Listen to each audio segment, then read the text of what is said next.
future Olympians and Paralympians who will be competing in LA 28 are doing today. They are building their muscles and they're building their team. And that's what you all should be doing today as well, is, building up those muscles. That is, getting on ramp, getting your certifications, building your capacity, and building your teams, identifying who are those companies that you can be partnering with, developing those relationships with primes and with other businesses so that you can really have that capacity so that you are ready when you get to LA 28, which is, Aaron talked about the orders of magnitude. We say it's going to be 7 Super Bowls a day for 17 days. Then we take a 2-week break and we do that all again for the 13 days of the Paralympic Games. So it is massive, and you need to be training and getting ready for it just the way that the Olympians and Paralympians are doing. And we've got time, we've got that ramp up, and we've got all of these other events that are happening. I recall, with when the Major League Baseball All-Star Game came to Los Angeles, and there was an activation on the Santa Monica Pier, I went over there and was talking to, one of the major delivery partners that was working on that event. That's also one of our major delivery partners. And they were talking about a business that they had been involved during the Super Bowl as well. They were saying, we are using a maintenance company that we found through Business Connect for the Super Bowl, and we're using them now for the MLB All-Star Game and what they were doing there. Those are the kinds of things that we love to see, is those businesses that are building up that capacity, that are building up their strength, that then are really going to be ready to, activate during LA 28. And so we love to see that. And I think, a word that I'm going to throw out there is, we think about, a lot of people talk about legacy, and especially when they think about, the Olympic and Paralympic Games, they think about legacy. And you'll notice that when Erin introduced me and she talked about, what are the groups that I oversee and what are we working on, that she didn't mention legacy.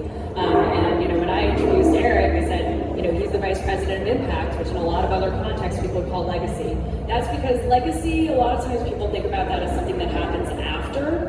And for us, we're impatient, right? We're Angelinos. We're not waiting until 2028. We want to make sure that we are having that impact today, tomorrow, and every day that we're leading up. And so, what can we help catalyze? How can we make sure that, you all are having opportunities, not just in 2028, and that will continue beyond, but in the time leading up with all of these other events that are happening and with all of our partners. Just because we're not building any permanent infrastructure doesn't mean that there's not permanent infrastructure being built all over Los Angeles to, help get Los Angeles ready for the games, and really because that's being catalyzed by the games and by all of these other events that are coming. So whether it's, LA Metro, whether it's the airport, whether it's, all of these different areas across the region, there are lots of other opportunities. Get out there, build the muscles, and build your team.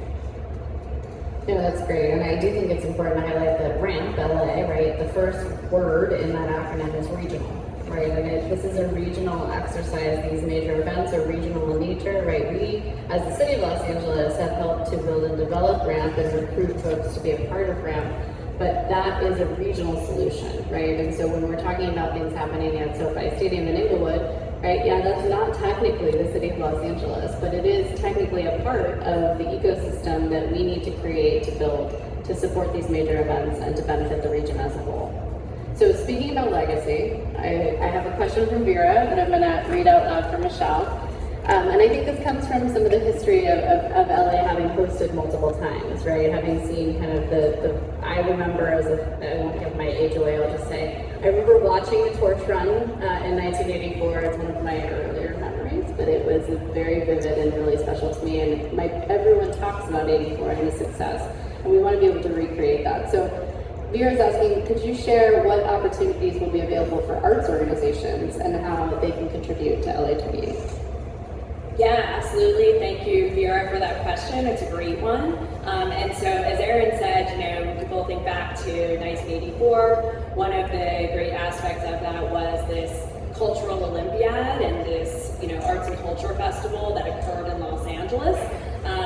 We are absolutely going to have, arts and culture program as well. We're still building that boat too, but there will certainly be opportunities for arts and cultural organizations to participate And I say arts and culture because we know that in Los Angeles, when we talk about arts, we talk about culture. Of course, it's the visual arts, it's the performing arts, it's our, it's Hollywood. It's so much more than that. It's music. It's what's happening on the stage, and it's things like our food, which really showcases all of the great diversity of Los Angeles.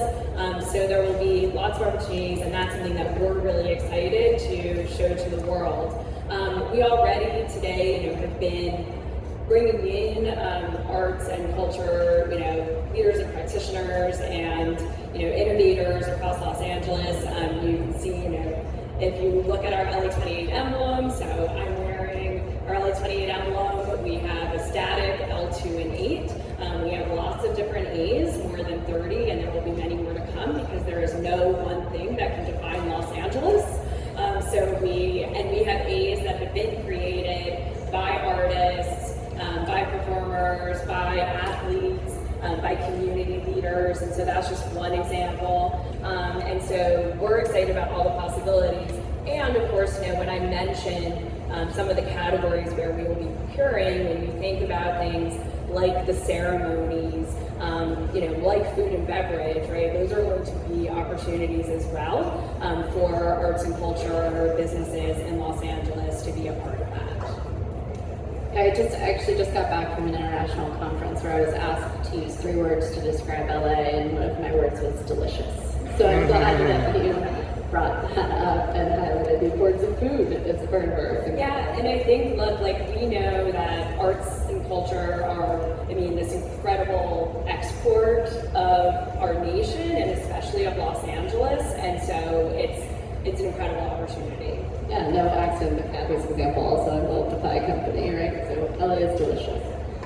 So I am remiss in saying that this was our last panel. I was wrong, actually. So one more to go. We have panel number 6 after this. Panel number 6 is called Inclusive Growth Strategies, Fostering Collaboration, Mid-Market, Minority-Owned Businesses, and Small Businesses, and Lessons Learned. So please do stick around for that panel. I know it's starting to get late in the day, but we're excited to have all of you here, and I think this is a great opportunity.